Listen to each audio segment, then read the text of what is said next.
my name's Dave Garrett. I'm one of the co-founders of Club dVIN.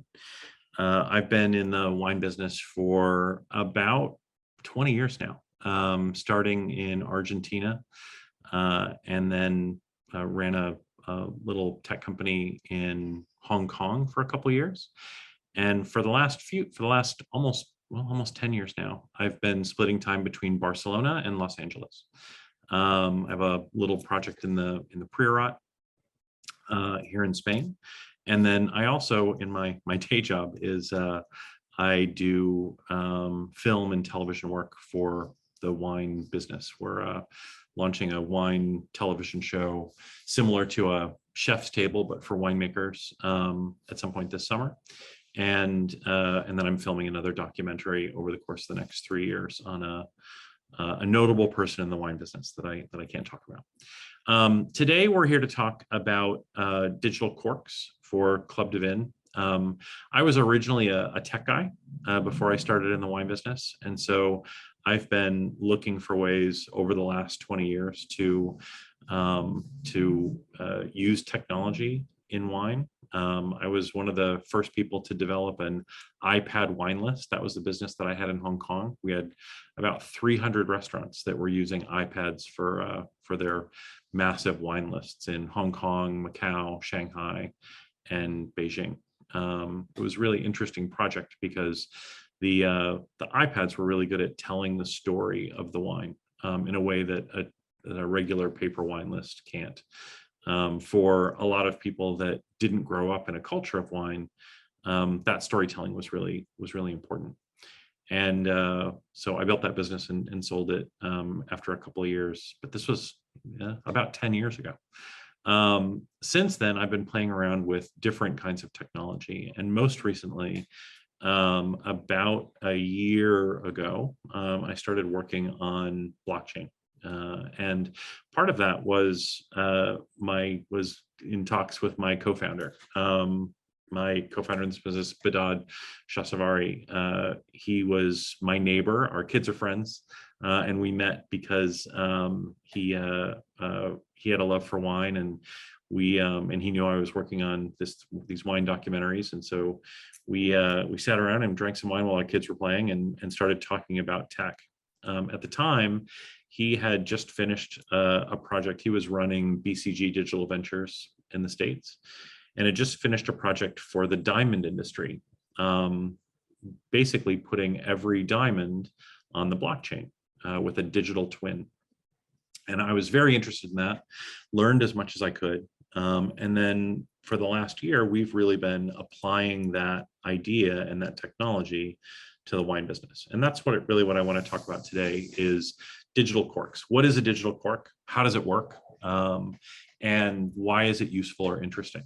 So I'll start that talk, but before I do, I just want to say for everybody out there, if you have questions or comments, if something doesn't make very much sense, please feel free to raise your hand, and you can ask your question on the stage, or just ask in the Q&A. I've got the Q&A open, and I'm happy to answer any questions anytime. Please don't stand on ceremony. Happy to answer questions. I know this is a fairly complicated topic, and we're really more than happy to dive deep on anything that needs digging. So I'm going to start by saying what is the blockchain and what are NFTs, because a digital cork is that's the trade name that we use for the NFTs that we build as digital twins for collectible bottles of wine. So what does that all mean? So I'll start really quickly with the blockchain. The blockchain is I'll talk about it quickly, and if you want me to dig deeper, please feel free to ask a question. But the blockchain is it's a ledger that is kept by many computers. And the reason that the blockchain is interesting, and the reason that the blockchain is innovative and works for these kind of new Web3 technologies, is that the blockchain is unhackable and immutable. And what does that mean? What it means is that the entries in the blockchain are blocks of data, and those blocks of data are added to in a ledger format. So it's kind of like, the way that I describe it most of the time is it's very similar to like a real estate ledger. You know, when you buy a house, the house isn't in the real estate ledger, but the information of the house, right? This particular house on this particular street with this particular piece of property is owned by Joe. And then when that piece of property changes hands, the ledger, it's not like they erase the ledger, they add to the ledger, right? They add a new entry and say, now this house is owned by Susan. And then when Susan sells the house to Rick, now it's owned by Rick. And what's interesting about that is that you can go back and look at any property registry, almost nearly anywhere in the world, and you can see a chain of custody for who has owned a particular property. And that is a very interesting source of truth. And for the most part, what a lot of economists will tell you is that the reason that that some economies in the world have flourished over the last several hundred years is because they've been able to have a source of truth with regards to real property rights. The blockchain takes that same idea and applies it to digital assets. So you can, by having a ledger that has a perfect copy, and that copy is maintained by thousands or tens of thousands of different computers around the world. And every time a new entry is added to that ledger, all of those computers have to agree. They have to come to consensus. What that means is that it's unhackable.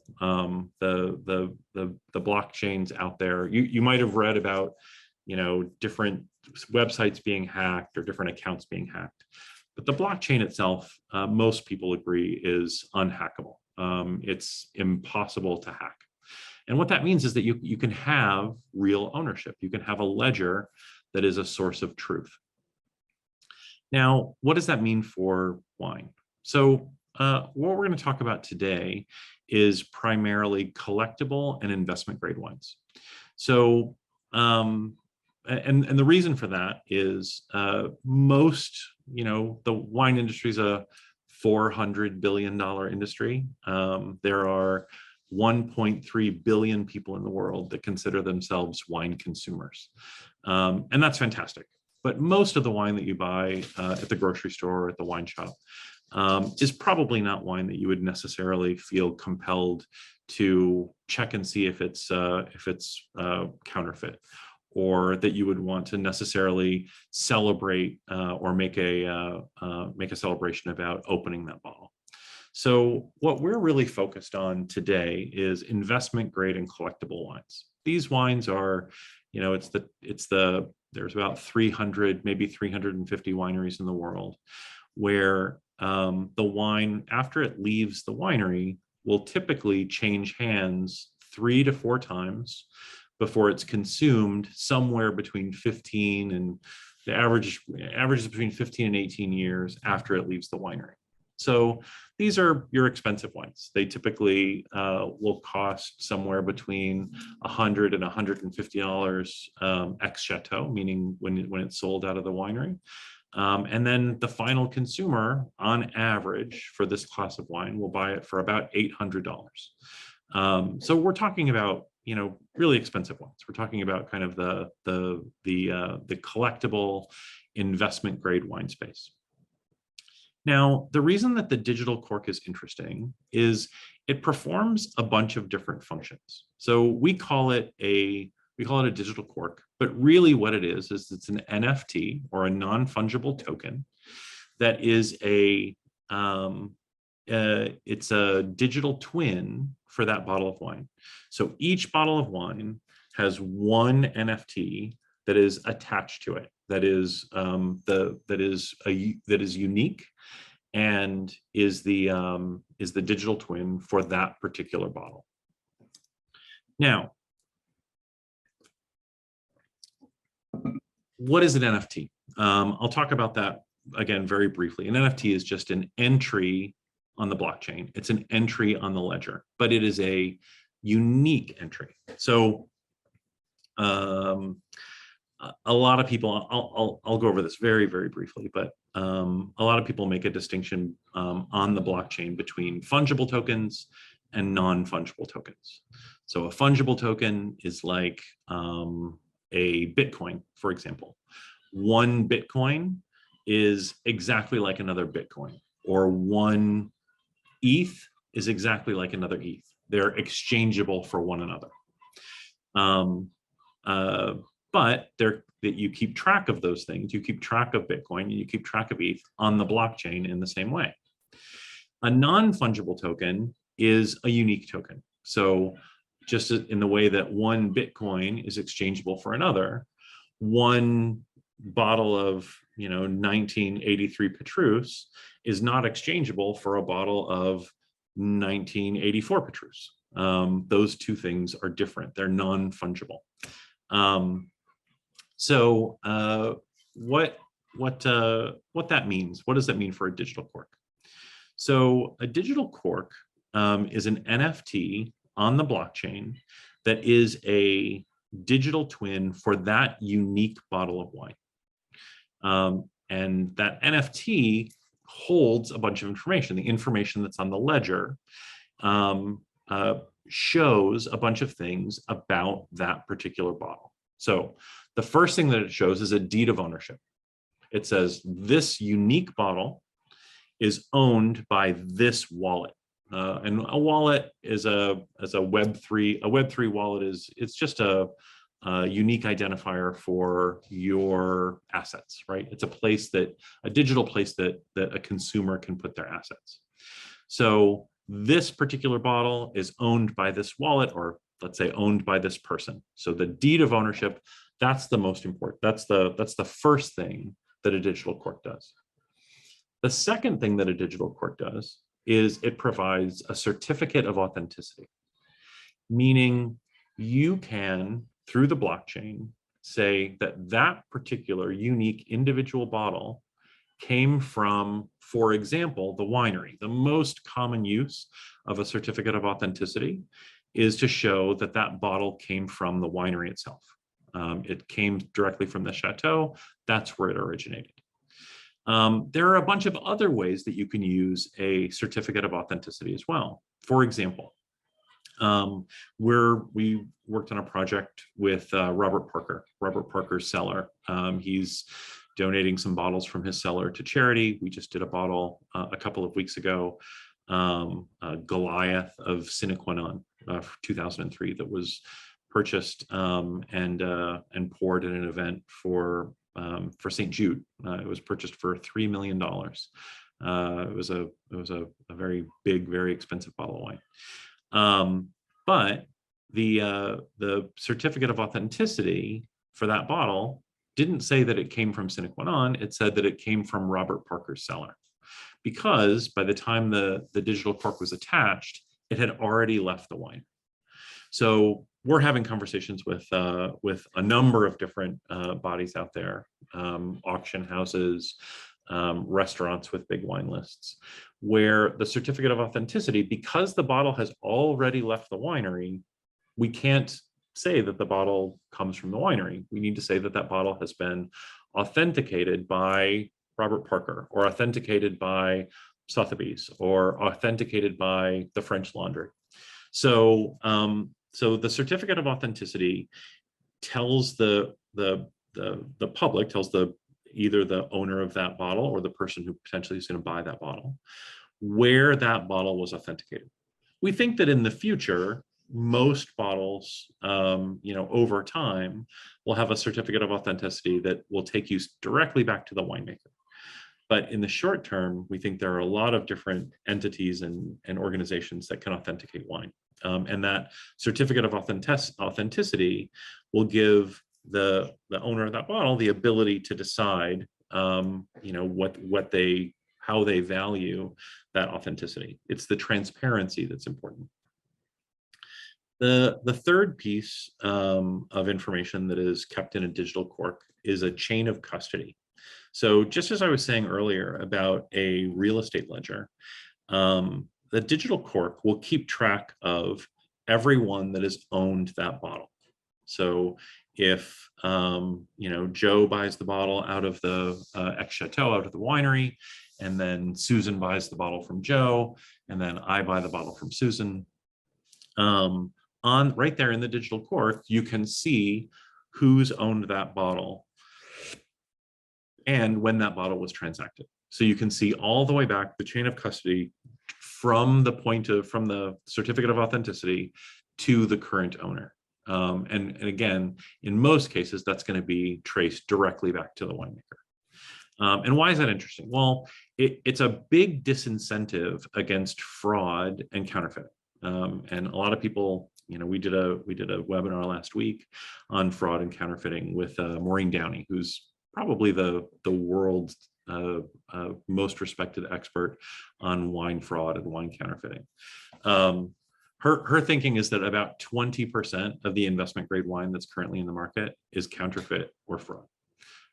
That's amazing. It's a huge percentage. It's probably in the nearly $1 billion worth of counterfeit wine out there.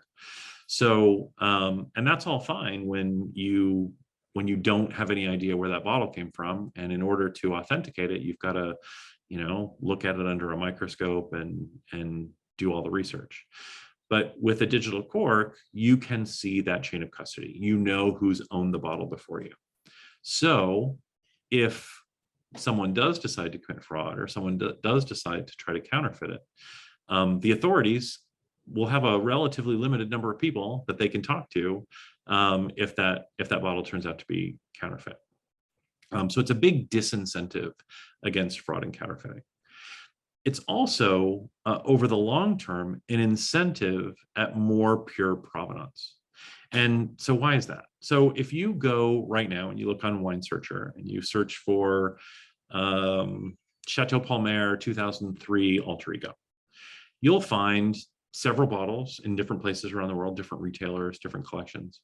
And they'll all be somewhere around 5% of a median price. The price is about the same no matter where you get that bottle from. However, if you could look at the chain of custody for each of those bottles, and let's say you had 2 bottles, and one of them had 5 different owners in 5 different places around the world, and the other one had been kept in a bonded warehouse for 20 years, then you would pay more for the one that had been kept in the bonded warehouse and less for the one that had many owners and had traveled all around the world. And that price differential for people that intend to resell the wine, or for people that intend to at least have the possibility for that bottle to be resold, those investors or those collectors will have a huge incentive to have pure provenance, to have the provenance be as perfect as possible. So we think that over time, and we're probably looking at 10 years or more, the incentives will be there for most people that are purchasing wine, either purchasing wine in the secondary market, are going to not only be purchasing it from people that are keeping that wine in perfect provenance in a bonded warehouse, but also when they buy it, they'll decide to keep it there until the moment of consumption. And we think that really that's the strategy that's going to eradicate fraud and counterfeit from the collectible and investment grade wine market. So let's retrace our steps. The first thing that the digital cork does is it's a deed of ownership. The second thing that it does is it's a certificate of authenticity. The third thing it does is it provides chain of custody, so you can see where that bottle has been.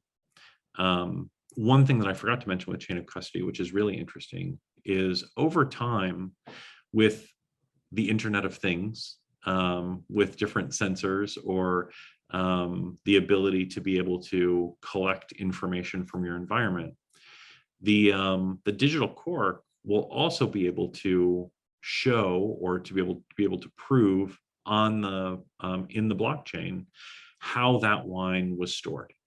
So it could keep track of climate information, it could keep track of temperature, it could keep track of geolocation, all of those things inside and stored immutably on the digital cork. So as a buyer, you would be able to see not only who's owned that wine, but what warehouse it was stored in, what were the temperature and climate conditions, how was it moved, what was the bill of lading, who was the courier that moved it, what was the temperature during that time, when was it moved, exactly what days, when did it leave the warehouse, when did it arrive at its destination, and during what month of the year, and what was the temperature outside then.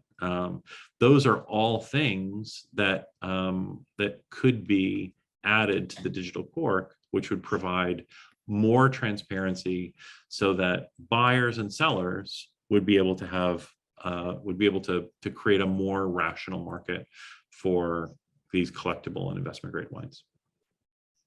So and then the last piece of a digital cork is what we call the royalty. So NFTs were invented around the idea of digital art. Now, we think NFTs are going to do a lot of different things in the future, but they were invented around the idea of digital art. And if you see, over the course of the last year, there's been a lot of digital art that's been traded on OpenSea or on Rarible in the market.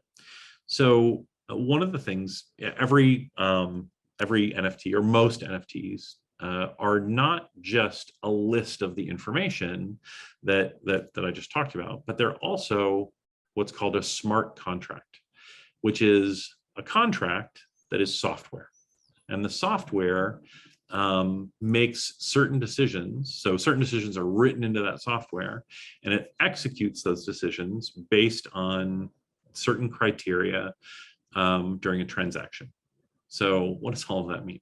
Well, what it really comes down to is this: the NFT holder, so the or the NFT creator, so in this case the winery, can write into that smart contract that every time this bottle is sold in the aftermarket, meaning Susan buys it from the winery, Joe buys it from Susan, I buy it from Joe. So each of those aftermarket trades or aftermarket sales, the smart contract can route a percentage of the sale back to the winery. They can say, okay, we want to take a 10% royalty every time that wine is traded in the aftermarket.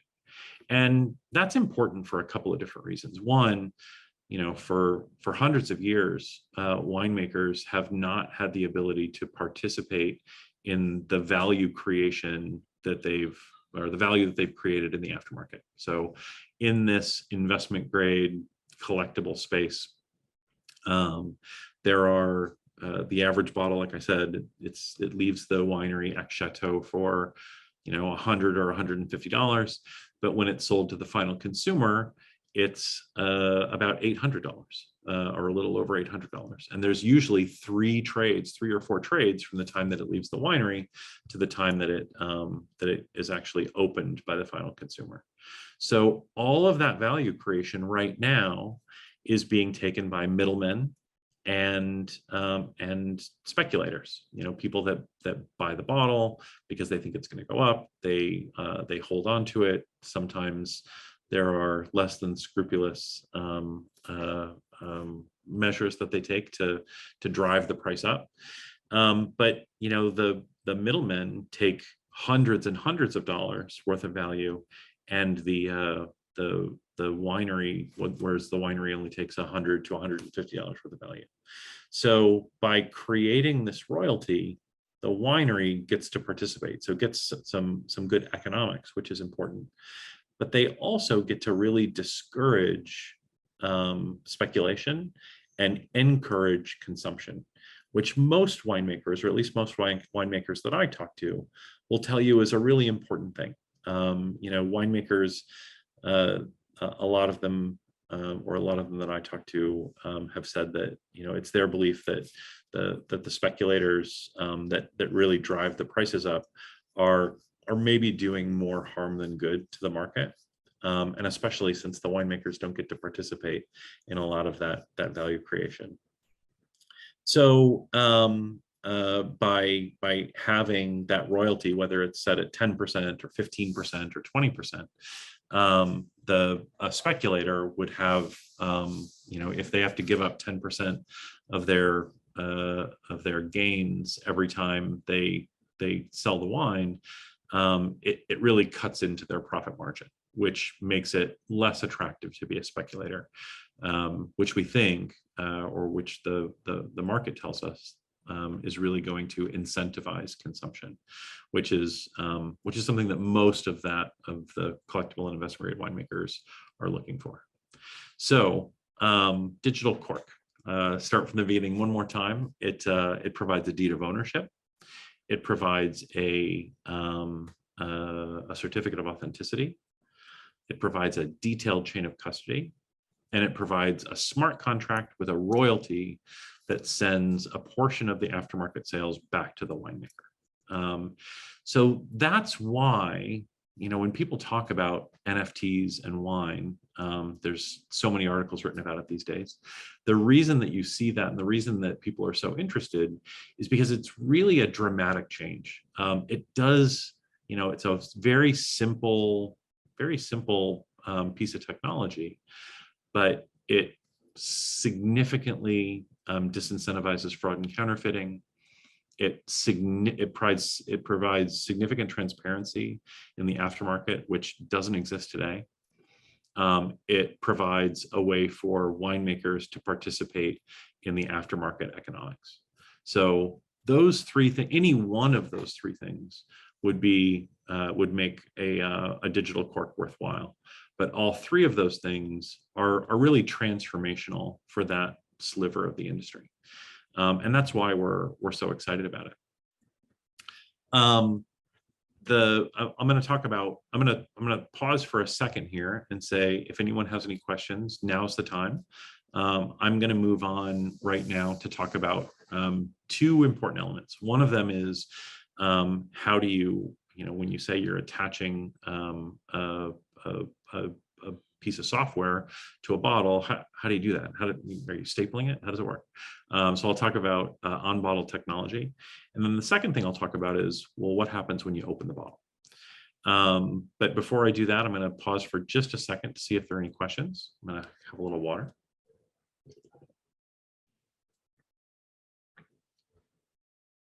All right. So the first thing that I'll talk about next is on-bottle technology. So we use this phrase, attach an NFT to a bottle of wine. But a lot of people ask, well, what does that mean? How do you attach an NFT? Well, really, any unique identifier on the bottle will allow us to attach an NFT, will allow us to connect an NFT to that bottle. Now, there are different ways of doing that. There are wineries that already have unique identifiers on the bottle. Some of them will print serial numbers or engrave serial numbers into the bottle. We've talked to Lynch Bosch about that. Some of them have serial numbers printed on the label. Some of them have QR codes printed on the label. All of those are perfectly acceptable ways of attaching an NFT to the bottle. They're just not particularly secure ways, right? So if you've engraved or printed a serial number on the bottle, then you can always copy that and create a copy and potentially build a fake bottle with that same serial number or that same QR code on it. So it's not the most secure way. Now, you still have the protections of the chain of custody. So it's still pretty disincentivized for there to be, again, for someone to commit that fraud or to create that counterfeit bottle. But it's a little bit more possible. Now, there are some wineries that's what they've decided to do, and it doesn't mean that we can't work with them or that you can't attach an NFT to those bottles. It's just a little bit less secure. The technology that we've been looking at most recently is NFC technology. So an NFC is near field communications. Near field communications is the same technology that's in your credit card when you tap to pay, right? It doesn't need a battery, it doesn't need a power source, it feeds off the power source of whatever's scanning it. We've found these NFC stickers that are small and black, and so they fade right into the bottle. You don't even see them. They're waterproof. They're tamper-proof, meaning if you try to peel them off, they don't work anymore. And they're encrypted, meaning that when you tap it with your phone or some other kind of reader, usually it's your phone, then the NFC will provide an encrypted code that'll have to be decrypted by the server, by the winemaker server on the internet, in order to direct you to that NFT. So that's probably the most secure way, the most secure on-bottle technology that'll help you to attach an NFT to the bottle.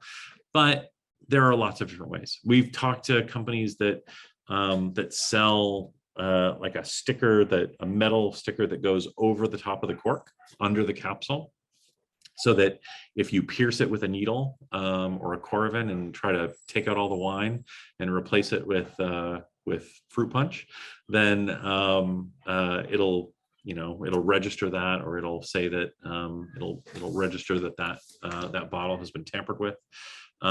There are also really interesting technologies that we've seen, bubble stickers or bubble codes, which have a liquid inside of a sticker that gets put on a bottle, and if that liquid reaches a certain temperature, either too high or too low, it turns color, or it creates a reaction, so that you can tell just by looking at it that bottle has been overheated or has frozen. So you know that the wine hasn't been kept very well. That's really interesting technology as well, that we're looking at. But really, for us, for Club dVIN, we're really agnostic about that technology. It doesn't really matter if you're using something as simple as a serial number etched into the glass, or something as technologically complex as an NFC sticker. Any of those things can work very well to attach the NFT to the bottle. We think that as of right now, we've talked to dozens, maybe close to 100 different wineries in the space, and all of them have some sort of unique identifier in the bottle. Just about everyone's doing that, at least for their investment grade wines. So we're sort of agnostic on that, but we do sort of lean towards the NFC sticker. But all of this leads to the kind of interesting question at the end, which is about adoption. Meaning, what happens if you try to sell the bottle but don't sell the NFT along with it? Or what happens if you sell the NFT but keep the bottle? Like, how do you keep those two things together? Well, that's really all done through incentives, right? If you sell the bottle, if you sell the NFT without the bottle, nobody's going to want an NFT without the actual wine. So we think that there's not really a big incentive for that. There's a couple of different things that we're looking at, but in terms of how we can make sure that that doesn't happen, but we don't feel like that's a big problem. The problem that we're trying to solve more than anything else is what happens to people that sell the bottle without the NFT, decide not to sell the NFT or not to transfer the NFT to the new owner. And really, that's a question of adoption. How do you make sure that the buyer that's buying that that investment grade or collectible wine is going to ask for or demand that the NFT be transferred as well. And there's really two reasons for that. One of them is if they plan on selling it in the aftermarket, they know that the wine is going to be worth more if it has the NFT attached. So they're going to, as long as there's adoption, as long as they know that there's an NFT attached to that bottle, they're going to ask for it.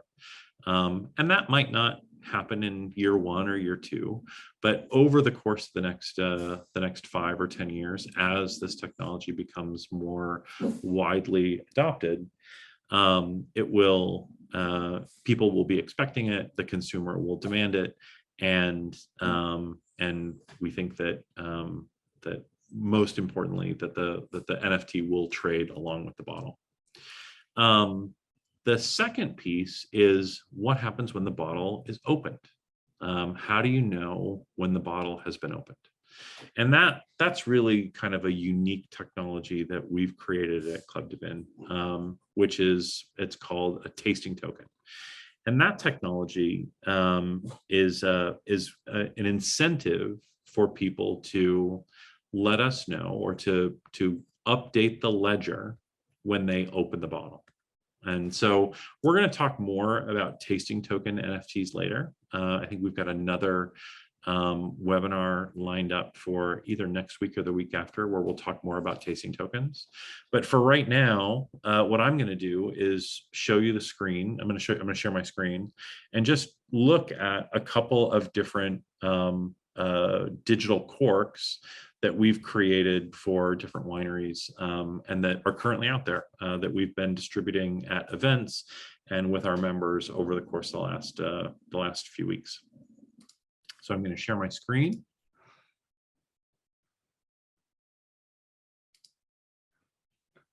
So this, I'm showing them to you right now on Rarible. There's a couple of different things here that I'm going to point out. One of them is you'll see here that it says Polygon in the upper left-hand corner. What that means is that this particular NFT, all of these NFTs actually, all of these digital corks were issued on Polygon. And the Polygon blockchain is different from the Bitcoin blockchain, but it's a level 2 chain for Ethereum. What that means is that it uses the same Ethereum protocols, but instead of being a proof of work blockchain, it's a proof of stake. Now, there's a lot of complicated things there that I'm not going to get into right now.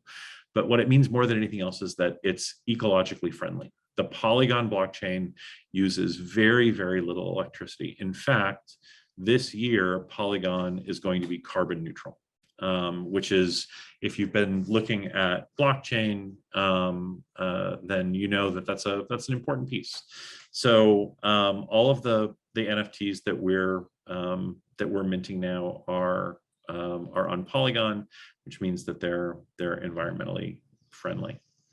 I'm going to just kind of go in and look at the details here. So one thing that's kind of interesting about a digital cork NFT is that it's different from a label, right? Like you kind of expect that if you're looking at the branding for a bottle of wine, then the most you get to see is that 3-inch by 4-inch piece of paper on the front of the bottle. But in this case, it really allows the winemaker to create to tell a story. With right now, these are 12-second videos. We've done longer ones, we've done shorter ones, but the idea of this is that it really tells the story of the winery. There's also kind of some interesting information that's kept about each wine. And we're working on different ways of describing this, but it's sorted by the producer, by the origin, by the vintage. If we go back and look at some of the other digital corks, for example, we can go and look at the here, this Riesling that we drank at Provine earlier this year. So if you look at the details here, you can see that we start really kind of digging into not only when was this bottle opened, the vineyard, the varietal, the tasting date, the sub-region, the region, the producer, and I can even go and look and see all of the different bottles that we have from that particular owner, or from that particular winemaker. And if I scroll down a little bit further, there's a couple of other pieces here. This is my favorite one. I'll show you the Chateau Yquem. It's really interesting. So again, telling stories about that particular vintage. And this is a way, if you think about, the metaverse, someday, when I think of metaverse, what I think in the near term is really, it's really just it's really just Instagram, right? Like within the next, as of right now, I think a couple of weeks ago, Instagram has allowed individuals to attach their wallets or to sign in with their wallets to Instagram and show off the galleries of their NFTs. So, for example, if you had some digital corks in your digital wallet, then you could have your virtual cellar right there live on Instagram. I'm going to go and answer a question here. Alan asks, is this for all of their bottles, e.g. the entire 2003 vintage, or have you only done this for a specific subset of bottles? So for right now, we've only done it for subsets of bottles. And in fact, as we're working through the process, the first few projects that we're doing with winemakers are typically for library offerings. So, Chateau Palmer might offer up 50 cases of the 2003, and we'll attach a digital cork to all of those bottles. And we're starting to do that really next month. And for the rest of the year, we'll be doing a lot of these sort of library offerings of rare, hard to find wines. That said, we're also working with a number of different winemakers, both in the States and in Europe, who want to attach digital corks to every single bottle that they put out. Now, mostly those wineries are selling the majority of their wines direct to consumer. So in the States, for example, we work with a couple of cult winemakers, Dan Petrosky at Massican, Raj Par at Phelan Farms, and they're attaching digital corks to every single bottle. But that said, almost all of those bottles are going direct to consumer. So it's very easy to transfer the NFT into the wallet of the consumer because they're in contact with the consumer.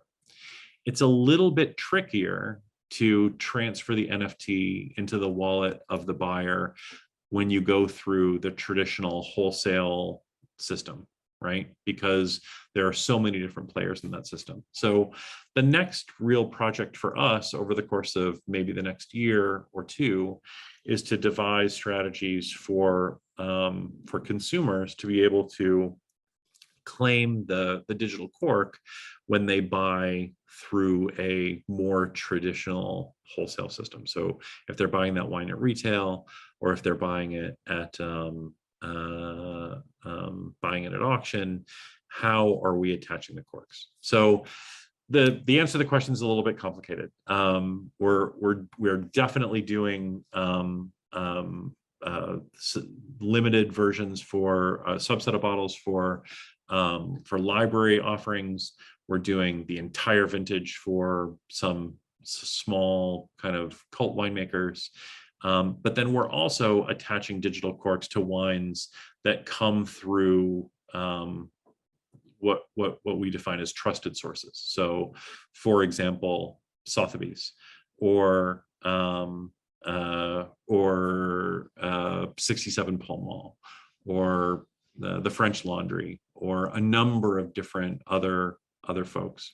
So sure, the wineries, I'll post it in chat and I'll send out an email, Alan, afterwards with these answers. But the two wineries in the States that we're working with right now are Dan Petrosky at Massican and Raj Par at Phelan Farms. But you can also just let us know, and we'll if you want to send me a message, we'll figure out a way to get you a bottle. We're going to have bottles that will be for sale on our platform, and every bottle for sale on our platform will have a digital cork attached. And we'll start that really early next month, and we'll have more and more offerings over time. So we'd love to hear from you which wineries you'd like us to talk to.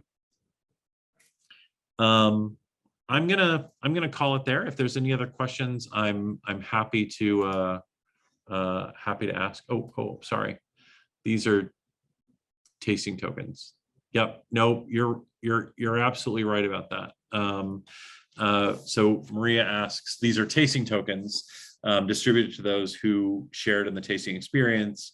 But where are the uncorked wines? What is the token used? That's exactly right. And I apologize. I'm showing you an example of a tasting token and talking about digital corks. For right now, these are kind of one and the same, meaning that the imagery is the same. We're using mostly the same images. So you'll get this same video. You'll get the little blue check mark, which means that this was authenticated by the winery. You'll get this information here that it's Chateau Yquem from Bordeaux. It's just this little line at the bottom that says that it was opened April 13th, 2002 in Paris for Paris Blockchain Week. This is the difference. This gets added to a digital cork, and that turns it into a tasting token. This means that the bottle has been opened. We don't have any right now. I don't think we have any digital corks that are just purely digital corks up anywhere where you can see them. There, I have. I can show you here. This is my wallet inside of Club dVIN. So in my digital cellar, I have these digital corks. So if I go here, maybe I can see this. Let's go and look at this here.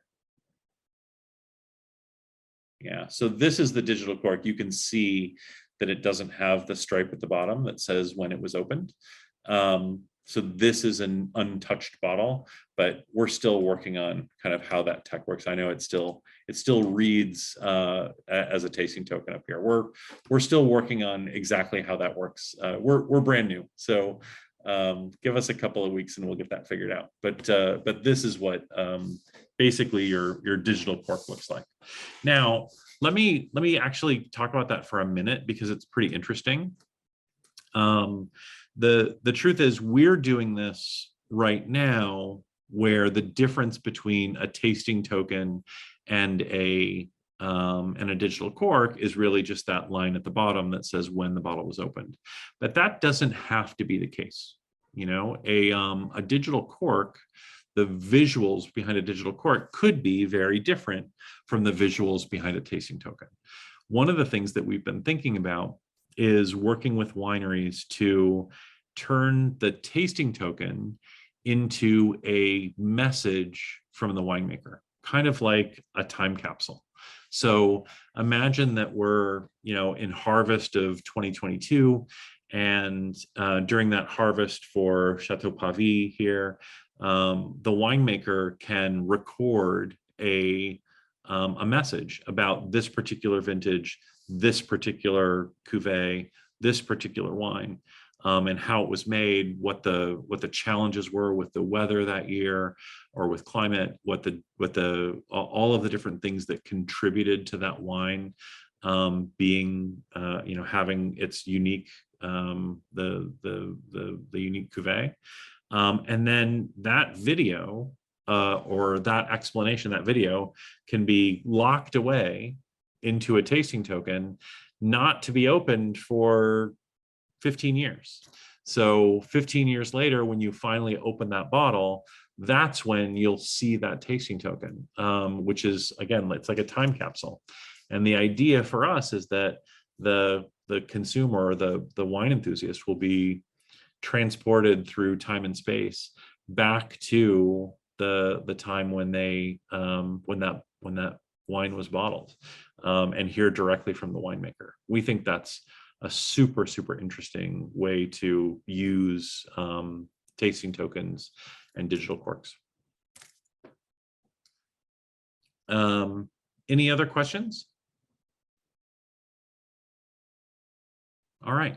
Well, I've gone 10 minutes over. So thank you everybody for sticking with me. Again, my name is David Garrett. I'm one of the co-founders of Club dVIN.